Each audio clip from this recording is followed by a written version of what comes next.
रणबांकुरा, तूने मेरे बाबा साहेब की हत्या की है। आज से तू मेरा सबसे बड़ा दुश्मन है।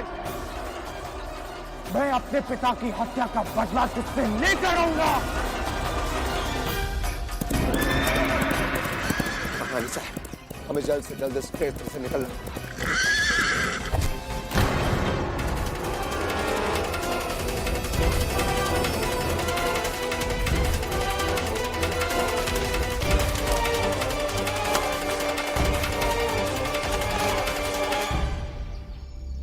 इसमें तो सिर्फ कानूनी किताबें, साक्ष्य जैसा कुछ भी नहीं है।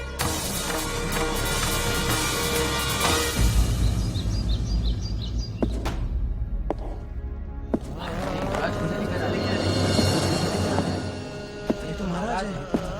ये क्या हुआ? ये तो महाराज है।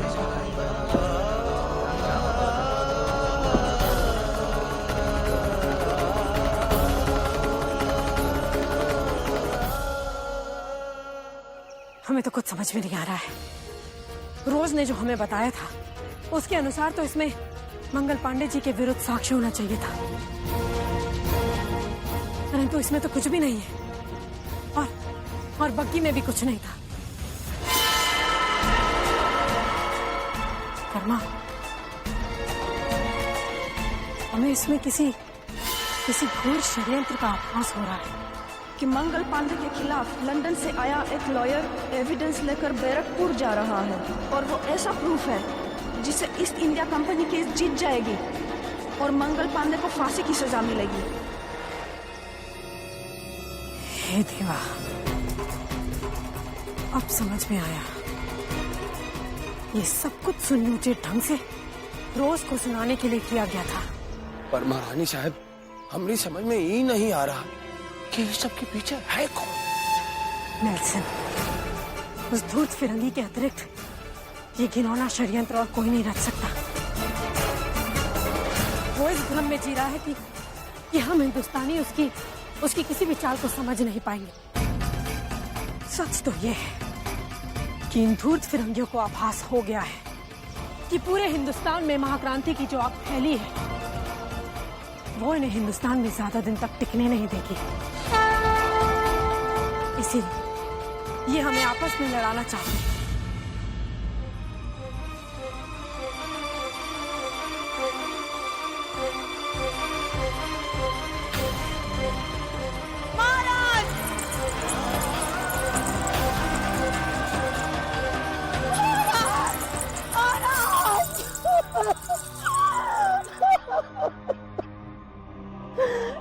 भगवान,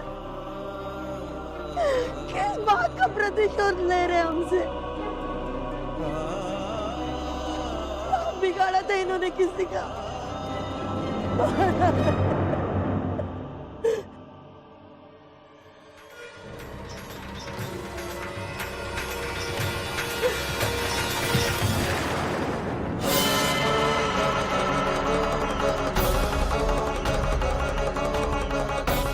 साहिब, आपके आंसू बहुत कीमती हैं।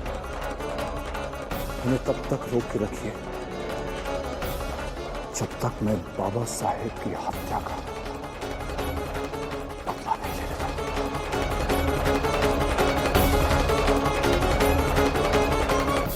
नेल्सन ने अपने स्वार्थ की पूर्ति के लिए मोट के महाराज शिवराज पर गोली चला दी। महारानी साहब, वो धूर्त नेल्सन आपकी हत्या करना चाह रहा था, परंतु बलि की वेदी पर तो कोई और चढ़ गया ना कर्मा। वो हमें पकड़ने के लिए साक्ष्य का खेल खेल रहा था और जब उसमें असफल हो गया तो मोट के महाराज पर गोली चला दी। आज नहीं तो कल मोट भी झांसी का शत्रु बन जाएगा और ये धूर्त फिरंगी यही चाहते हैं कि हम आपस में ही लड़ते मरते रहें। परंतु नेल्सन भ्रम में जी रहा है, भूल गया है कि लक्ष्मीबाई उसके दिन गिन रही है। दिन। कर्मा, तुम मोट जाओ और वहां पे क्या क्या हो रहा है उस पर सूक्ष्म दृष्टि रखो। नेल्सन अवश्य युवराज के कंधे पर रखकर बंदूक चलाना चाहता है। जैसी आपकी आज्ञा महारानी साहब, हम मोट जा रहे हैं और पल पल की पर्याप्त सूचना आपको देते रहेंगे। ठीक है, हम भी ताते गुरु से मिलकर विचार विमर्श करते हैं। जी महारानी साहब।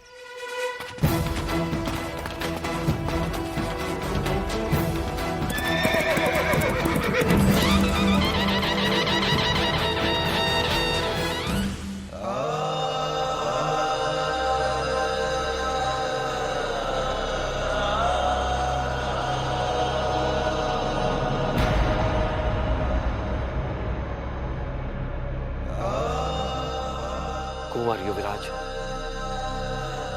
महाराज के दाह संस्कार की अंतिम विधि संपन्न हो चुकी है। उनकी अस्थियों को गंगा में विसर्जित कर अंतिम विधि भी संपन्न कर ले।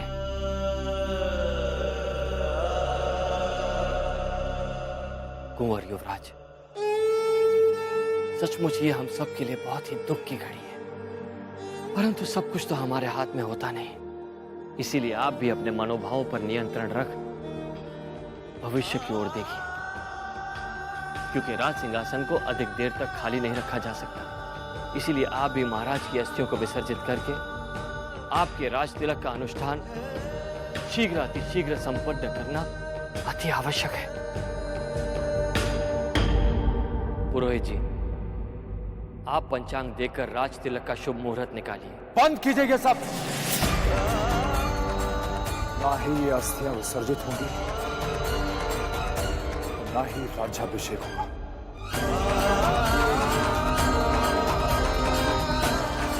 जब तक मैं अपने बाबा साहेब के हत्यारे को ढूंढ के उसे दंड नहीं दिलवा देता, तब तक कोई अनुष्ठान नहीं होगा। ये तो अपशगुन है युवराज। महाराज की अस्थियों को विसर्जित न करना हमारे संस्कार, हमारी परंपराओं के विरुद्ध है।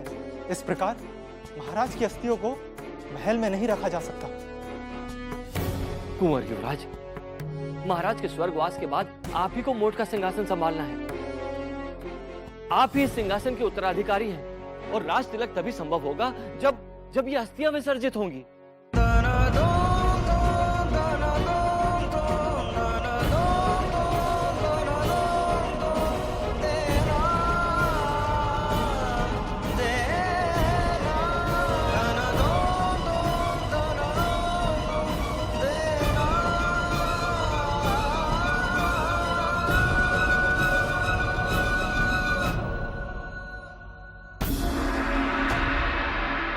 सिंहासन पे तब बैठूंगा जब मैं अपने निर्दोष पिता के हत्यारे को ढूंढकर उसे सजा दे दूंगा। ये मेरी प्रतिज्ञा है।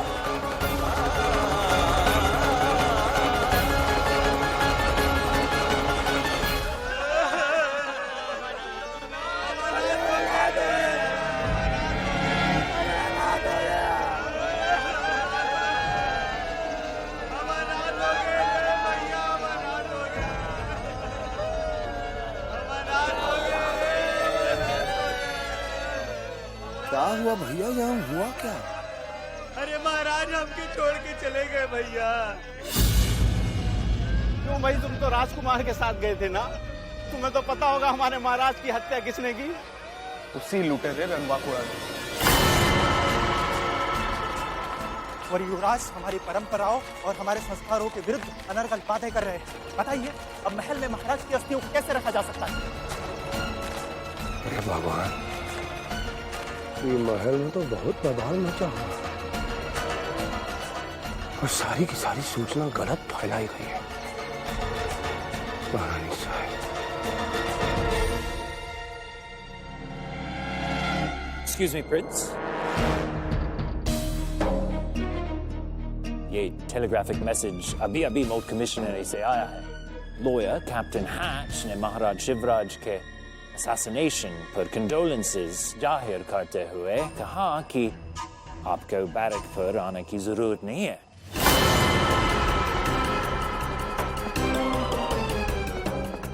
उन्होंने केस की तैयारी कर ली है। आज सिर्फ रणबांकुरा के कारण मुझे इस केस से हटना पड़ रहा है। ये रणबांकुरा मुझे दुश्मन क्यों समझता है? मैं अभी अभी इंग्लैंड से आया हूँ, ठीक से इसे जानता भी नहीं। What are you thinking, Prince? मैं ये सोच रहा हूँ नेल्सन कि ये रणबांकुरा है कौन और चाहता क्या है। रणबांकुरा एक टेररिस्ट है और वो अपने फ्रेंड मंगल पांडे को बचाना चाहता है, इसलिए तो वो आपको बैरक पर नहीं जाने देना चाहता। फिर तो मैं बैरकपुर जरूर जाऊंगा। मैं देखता हूं कि ये रणबांकुरा मंगल पांडे को कैसे बचाता है। रणबांकुरा तक ये खबर जैसे ही पहुंचेगी, वो मुझे रोकने की कोशिश जरूर करेगा और मैं उसे उस वक्त पकड़ लूंगा और पिताजी की मौत का बदला लेने के बाद ही मुझे शांति मिलेगी।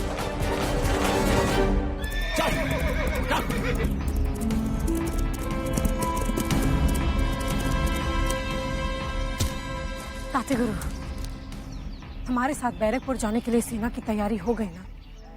उसकी आवश्यकता ही नहीं पड़ी भाई साहब।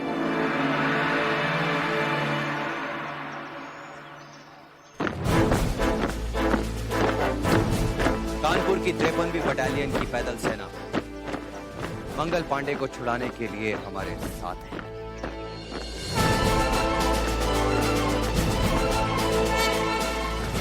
आदेश दीजिए महारानी साहिबा, हम अपने प्राण न्यौछावर करके मंगल पांडे जी को बचाएंगे। महारानी लक्ष्मीबाई की, महारानी लक्ष्मीबाई की। हमारे क्रांतिकारी साथियों, आप सबको यूं एकत्रित देखकर हमें बहुत गर्व हो रहा है। हमें मंगल पांडे जी को प्राण दंड से बचाना ही होगा। वीर क्रांतिकारी मंगल पांडे जी की। भाई साहब, ये संदेश हमारे गुप्तचरों ने कानपुर कमिश्नरी से प्राप्त किया है। इसमें क्या लिखा है? भाई साहब, मंगल पांडे को फांसी का आदेश दे दिया।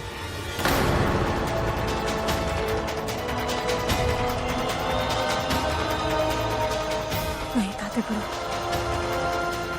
नहीं ताते गुरु, हमें कल सुबह शीघ्र ही बैरकपुर के लिए निकलना होगा। जो आ गया भाई साहब। कल से मंगल पांडे का केस शुरू हो रहा है, हमें जल्दी बैरकपुर पहुंचना है। कागज तैयार करो। जी युवराज जी।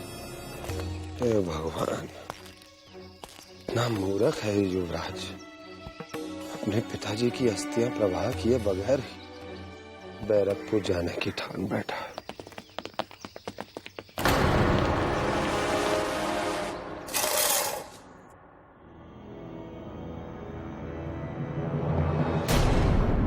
Hey Pandi, have your food.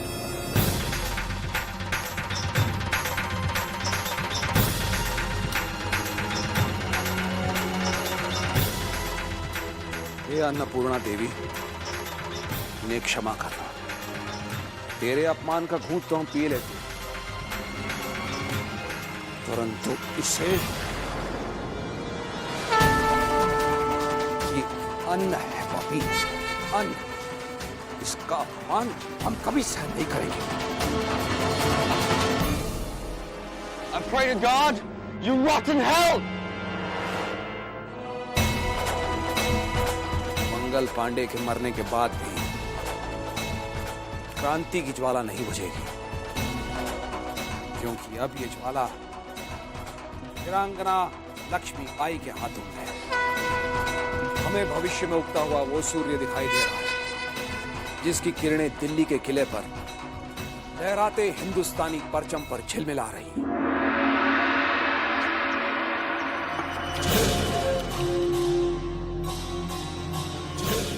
हमने किंग ऑफ मौत को मारकर आधा काम कर दिया है।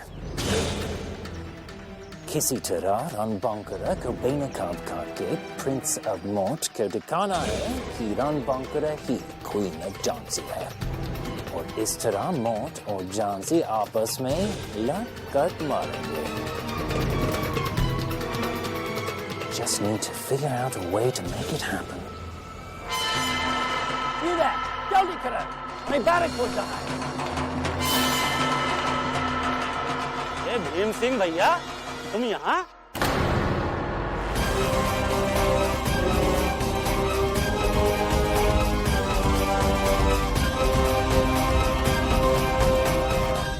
चुप बैठो, भीम सिंह भैया, भीम सिंह भैया।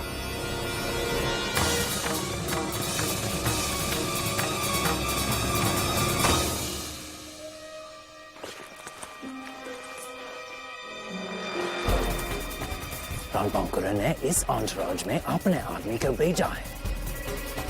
उसका एक आदमी यहाँ मौजूद है, हमें उसे रेड हैंडेड पकड़ना है। तुम जरूरत से ज्यादा परेशान हो रहे हो नेल्सन। अगर शिकार खुद जाल में फंस रहा हो तो उसे नजदीक आने के लिए उस जगह से हट जाना चाहिए। इतना परेशान होने की जरूरत नहीं है नेल्सन, हम उसका यूज करेंगे, डरो मत। रणबांकुरा भी जरूर कोई ना कोई प्लान बना रहा होगा, लेकिन उससे भी डरने की जरूरत नहीं है, क्योंकि मेरे पास उसके हर प्लान का तोड़ मौजूद है। ताते गुरु, हम जेल की बाहरी दीवार तक पहुंच सकते हैं। भाई साहब, हम बाहरी दीवार अगर पार भी कर लें, किंतु अंदर कड़ा पहरा होगा। तात्या जी की बात सत्य है। बाहरी दीवार पार कर ली भी जाए तो भी अंदर जाकर के मंगल पांडे जी को निकाल पाना असंभव है। हम असंभव को संभव बनाना जानते हैं। हमारा उद्देश्य है मंगल पांडे जी को बचाना, और हम उन्हें बचा कर रहेंगे।